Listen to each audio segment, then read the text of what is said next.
ఎస్టేట్లో ఉన్న వ్యక్తి అయినా చేస్తాడు. మేమెన్నడూ ప్రభుత్వ భూమి జోలికి పోలేదు. ప్రభుత్వానికి ప్రజలకు నష్టమయ్యే ఒక్క రూపాయి పని కూడా మేము చేయలేదు.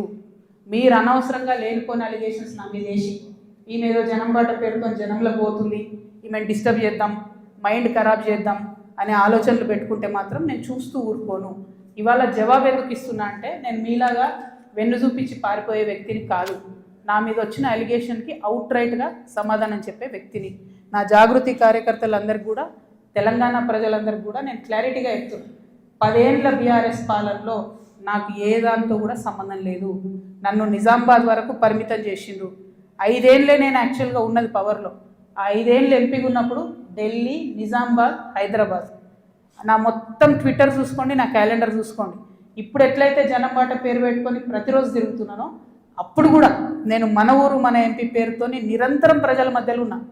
పైరవేలు చేసుకోలే. నేను చాలా గర్వంగా ఫీల్ అయినా. నేను తెలంగాణ నుండి మొదటి ఎంపీగా పార్లమెంట్కి పోయినా. కొట్లాడుతుంటే మీ పిచ్చిలేసినట్టు గంటలు గంటలు ఒరుతుంటే మీ పార్లమెంట్లో ఎంత ఫైట్ చేసినాం స్టేట్ కోసం. మీరేమో మేము ఆడ ఢిల్లీలో కొట్లాడుతుంటే ఇక్కడ ఏసీ ఆఫీస్లా ఉండి పందికొక్కుల్లాగా కేసీఆర్ గారు నీడనే ఏరి ప్రజల సొమ్ము తిన్నది కాకుండా ఉల్టా నా మీద వెకిలి ప్రయత్నాలు వేస్తే మాత్రం ఒక్కొక్కరిది కాళ్ళు ఇరగొడతా చెప్తున్నాను. నాకు ఇట్లాంటి భాష మాట్లాడడం ఇష్టం ఉండదు. ఇవాళ మాట్లాడక తప్పని పరిస్థితి అవుతుంది. లేనిపోని అంటగట్టకండి. 10 ఏళ్లలో ఎన్నడూ ఎవరు గవర్నమెంట్లో నా భర్త పేరు వినలేదు. ఇవాళ మీరు ఆయన మీద అలిగేషన్ చేస్తున్నారు. ఆయన ఫోన్ ట్యాప్ చేస్తారు. సిగ్గుండాలి.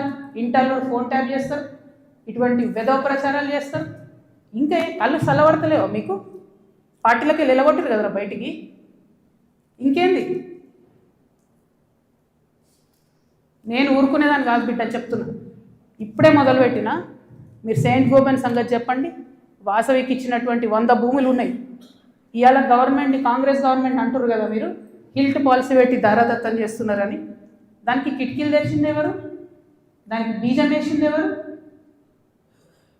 డిస్టిలరీ భూములు అమ్మినరా? లీజుకి ఇచ్చిన భూములు. లీజుకి ఇచ్చిన భూములలో ప్రజలకు డబుల్ బెడ్రూమ్ ఇండ్లు కట్టియాలి, హాస్పిటల్ కట్టాలి, స్కూళ్ళు కట్టాలి. ఇండస్ట్రీ తీసేస్తే ప్రైవేట్ వ్యక్తులకు ఎట్లా అమ్మేందు? దాని మీద సంతకం పెట్టింది ఎవరు?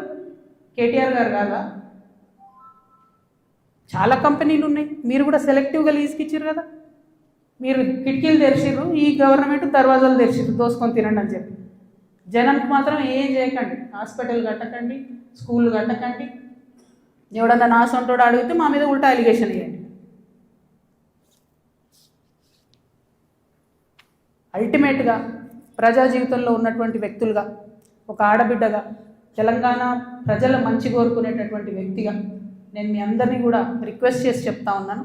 నా మీద బీఆర్ఎస్ పార్టీ ఏదైతే విష ప్రచారం చేస్తుందో నా మీద, నా భర్త మీద, దాంట్లో ఇనుమంతా కూడా సత్యం లేదు. దానికి సంబంధించి అన్ని కాగితాలతో సహా నేను చూపించడం జరిగింది. ఇక ముందు కూడా నా మీద ఎవరు ఏ ఆరోపణ చేసినా నేను ఖచ్చితంగా జవాబు చెప్తాను. జవాబు చెప్పిన తర్వాతనే నేను ప్రజల పక్షాన నిలబడి వారిని ప్రశ్నిస్తాను. వారు మాత్రం జవాబు చెప్పకుండా వెన్నుపూస చూపించి పారిపోతూ ఉన్నారు. అది కరెక్ట్ పద్ధతి కాదు. మేమేదో మీ విఘ్నతకే వదిలేస్తున్నామంటే ప్రజలేం వదిలిపెట్టరు. టైం చూసి కర్రు కాల్చి వాత పెడతారు. మీరేం గొప్ప నాయకులు కాదు, పెద్ద నాయకులు కాదు. ఎంత పెద్ద నాయకులైనా ప్రజలకు జవాబుదారీ అన్న విషయాన్ని మర్చిపోయి మీరు ప్రవర్తిస్తే మాత్రం ఊరుకునేది లేదు. ఇది తెలంగాణ. ప్రజలు మేలుకుంటారు, ఖచ్చితంగా మాట్లాడతారు. Thank you. జై